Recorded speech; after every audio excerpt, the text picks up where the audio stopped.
Sometimes the simplest solutions are the hardest ones to make happen.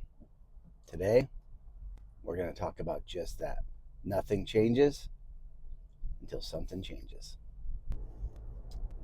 Back when I first started in the car business, we used to always talk about nothing changes until something changes. And at the time, I thought that was one of the dumbest things I ever heard. It's like, yeah, no doubt, really? But then as I got older and I got through the business even further, I started realizing that it makes so much sense because in order to change something, right, it's actually fairly easy to change something, but it's so easy that I think sometimes we make it so difficult and then we don't follow through and we don't make a change. I'll never forget one time walking into my manager's office and I'm in a slump and I haven't sold anything for a while. And he looks at me and he says, "Why don't you take a different way to work? Instead of the way that you always drive to work, why don't you just drive a different way?" And I kind of chuckled a little bit and he said, "Or why not shave your beard off?" And I said, "What are you talking about?" He's like, "Well, nothing's going to change until you change something. So why don't you just change something? You know, change the way you drive to work. Shave the beard off." And at the time, it didn't really make sense, but it does now. It makes so much sense now because if you want to change anything in your life, you have to change something. You have to change something. And if you want to change something, and there's going to be a process to achieve your goal, whatever your goal is, there's going to be a process in order to achieve that, right? So if you sat down tonight and you're like, "Hey, I'm going to accomplish X goal by X time," and then you actually thought out the steps that it would take for you to achieve that goal, and you wrote every single step down, every day, every week, for every month, what it would take for you to achieve that goal. The difference between you achieving that goal and not achieving that goal is you following through on those processes every single day and keeping it simple. There's going to be days where things just don't work out for you. Doesn't mean change the whole process and say that it's a failure and start all over. It just means keep going. I'm doing these videos every single day on YouTube. And I started off with the simple goal is I just wanted to help somebody out. But then, like I talked about, I got a little bit deeper and I thought, you know what? In my whole entire career, there was never somebody, at least that I came upon, that did training and gave advice in the way that I really wanted it. I always felt like the training that I was getting, there was always something attached to it, like behind it, like they were trying to sell me something more. And it wasn't just like somebody just talking to me and just guiding me through. Now, I'm not saying the training that I listened to was bad. It's been really good. But there was just always that side of me that just knew that they wanted something else from me. And I just wanted to kind of go at it a little bit different. And I go every day, edit the video, put them online, and I look how many views I get. 14, 3, 1, 7 on these videos. And it gets discouraging. It gets me to want to quit. Even though when I first started, I said, okay, here's the process. I'm going to do a video every single day on the way to work. I'm going to edit every video in the same fashion. I'm going to create the thumbnail, and then I'm going to upload it to YouTube. And I'm going to do that every single day. And I decided for at least a minimum of a month, so I'll have about 60 videos out there. And I'm 11 videos in, and my mind already tells me it's not worth it. Give up. Quit. So what else in life is that happening? You're at the dealership, and you get up, and you go outside, and you greet a customer, and that customer is just an asshole, and he's not very nice to you. Does that mean that you go sit back down at your chair and when the next customer walks in, you don't go get up and go talk to them again? No, you got to keep following through. You got to have simple goals in order to achieve success. Okay, so if you really broke it down, let's just say your goal is to make more money selling cars. That's your goal. Okay, my first piece of advice here would be just figure out how to sell more cars. Okay, because once you figure out how to sell more cars, then you can perfect your process. And when you perfect your process, that's when the money comes. Okay?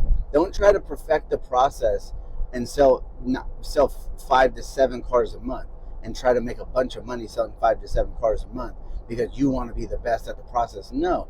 Figure out how to sell 15, 20 cars a month. And then once you figure out how to do that, then dissect your process. That's where the real money comes. That's where the money's going to come when you dissect the process. Once you get to that level, not beforehand. Okay, don't get so caught up in that making the money or all that stuff. Right? Figure out what it takes for you to sell 15 to 20 cars every single month, and then after you sell 15 to 20 every single month, break the process down. Break it down to the meet and greet. Break it down to how you're building common ground, how you're talking to the customer, how you're asking the customer what they're interested in, how you're finding the right vehicle for them. What are you doing on the test drive? Are you going with them? Are they going by themselves? How much value are you building? Are they trading something in? Are you walking around their trade-in? Figuring out what they really want more than what they currently have. What kind of needs have changed in their life? Do you have them on the right vehicle so when you present the numbers that it's going to be within their monthly budget? There's so much of that process to dissect, but everybody needs to realize that when you first start out, just figure out how to mentally sell 15 to 20 cars. That's the hardest part because that's the part that takes work. That's the part that takes you saying, you know what, I don't care how that customer treated me last. I'm getting up and getting the next one. Okay? When I first started, I had 20 to 25 salespeople sometimes on the floor with me, and I don't think we sold but 300 cars. So the amount that each one of us sold wasn't a lot. But my goal every single month was to sell 12 cars when I first started. And that meant I had to sell a half a car every single day I worked. So I didn't care how I got that half deal. If I had to help somebody out, if I had to turn the customer over because I wasn't getting along, I didn't care. But in order for me to sell the 12 cars in the month, I also knew that I had to talk to a certain amount of customers because it's also a numbers game. So I had to talk to 4 customers every single day to sell 1 car. So when I mentally decided, like, hey, it doesn't matter, I just need to talk to 4 people. It didn't matter if it was a phone customer, internet customer. Well, I didn't really have internet when I first started, but it didn't matter, right? It didn't matter if it was service, walk-in customers, didn't matter. I just set a goal every single day when I first started was all I'm going to focus on is talking to 4 people. And once I got the mental side of that down and I got my emotions out of the way, and I didn't care how the customer treated me. I didn't care how the last customer went. I didn't care if I spent 2 hours and it didn't go anywhere. I didn't care because all I would do is I would get excited because I'm like, perfect. There's number 1 off the list. And there's number 1. Now I got to find number 2. And then I got to find number 3. And then boom, I got to find number 4. And you know what? If I didn't sell somebody a car that day, I would ask myself, did you talk to 4 people? Did you talk to 4 people today? And if not, okay, you only talked to 3. That's why you didn't sell something. So tomorrow, you got to talk to 5 people, and maybe you'll sell 2 cars tomorrow. And so that was the goal. And then after that was perfected, and I got in the mental state of just to do that, then I set the next goal. And the next goal was, hey, I'm going to test drive 3 people. I don't care if they're 3 months out, they're never buying a vehicle, if they're dead set on buying something that I don't have. I'm going to figure out a way to get these people to test drive whatever we have available, just to let them test drive it. Okay? After I perfected that, then I set the next goal. And the next goal was, I want to show at least 2 of these people's numbers even if I just had to write it on a piece of paper, it wouldn't give me a credit app, it wouldn't give me all the information. I just at least wanted to give them numbers so they could go home and think about them. So I set a goal then to just show numbers to two people. So now my goal was simple. Every single day I show up to work, I'm trying to talk to 4 people. I'm trying to test drive 3 of those people. I'm trying to show numbers to 2 of them. And I knew if I could do that, eventually I would sell 1 car.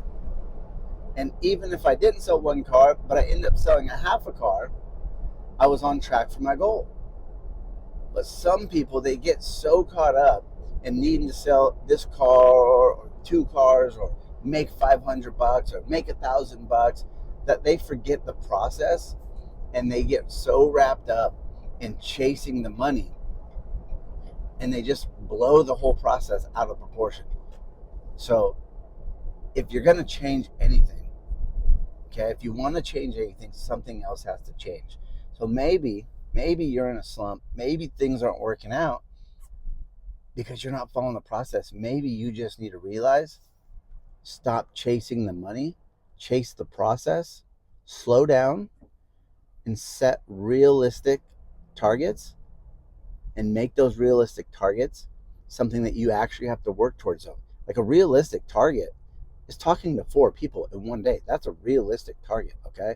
Maybe you could talk to more. I don't know how big your dealership is, how small your dealership is, but setting a realistic target of, I'm going to talk to 4 people today, it's not very difficult. You have a service department, the phone rings, you got internet customers, you got walk-in traffic.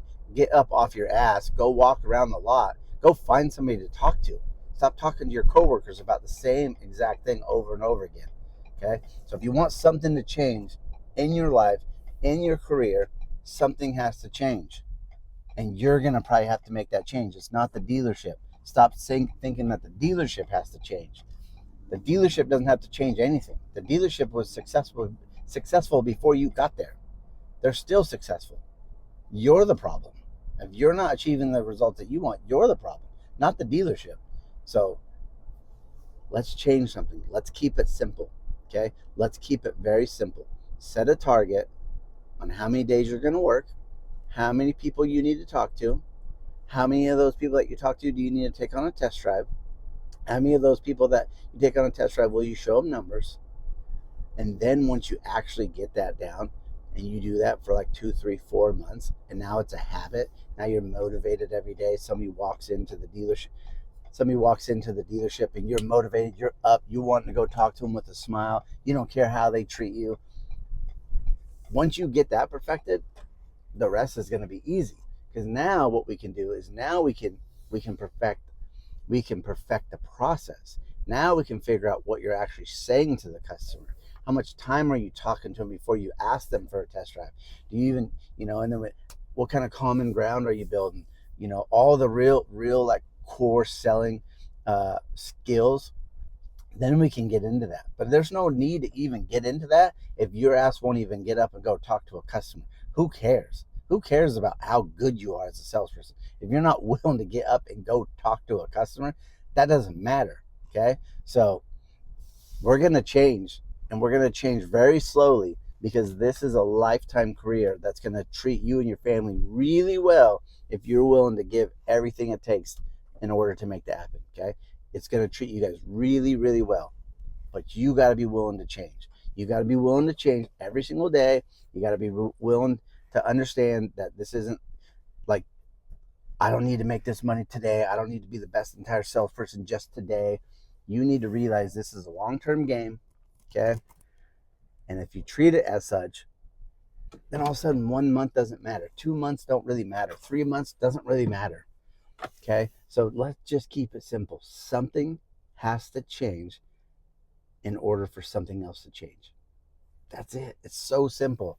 But we get so caught up in all this stuff. This business is so awesome, and there's so much knowledge that you have to learn. And it's like, I'm still learning. 20 years in this business, and I'm still learning every single day, because it changes. And that's why I love it so much, because it's constantly changing. It's constantly making me think. It's constantly making me adapt and, and be nimble and be willing to just like let go of my ego and go, hey, you know what? I'm gonna figure it out every step of the way. I'm gonna figure this out. So just keep it simple. Okay, especially if you're just starting out, just keep it simple. Okay, keep it simple. You'll get there. It might take you 1, 2, 3 years to really become a really good professional when it comes to selling, but it's going to be worth it. But you got to be willing to put in the time. Okay, you got to be willing to put in the time. So today, just set some simple goals for yourself. Okay, set some really simple goals. Make them achievable. Be willing to stretch them out a little bit as you go through the process. Okay, we don't want to stay complacent. We want to get better. But let's not worry. Let's not worry about all the sales skills and all that stuff yet. Let's not do that. Let's just worry about get up off your ass and go talk to somebody, because that's where it starts. Okay. And another thing, I will leave you with this. Okay, the sale doesn't start until somebody says no. So when a customer tells you no, smile, because now you know these people actually want to buy something. It's the people that come in and they're yes, yes, yes, yes, yes, yes, yes. Those people probably ain't gonna buy nothing. And if they do buy something, it's gonna be a challenge. Okay. So the sale doesn't even start until somebody says no. So when somebody says no, smile, be happy about it. Okay. All right, guys, have a great day. Hopefully these videos are making sense. I'm going to try to keep getting better, try to give you some more knowledge. Sorry, I don't have the one-liner objection training. I have used that in the past. I do know a whole bunch of them. I just don't think they're necessary. I really don't think they're necessary if you do everything the right way, because customers want to come in. They want it to be easy as well. Okay, so simple goals. Let's change something today. Have a great day. We'll talk to you tomorrow.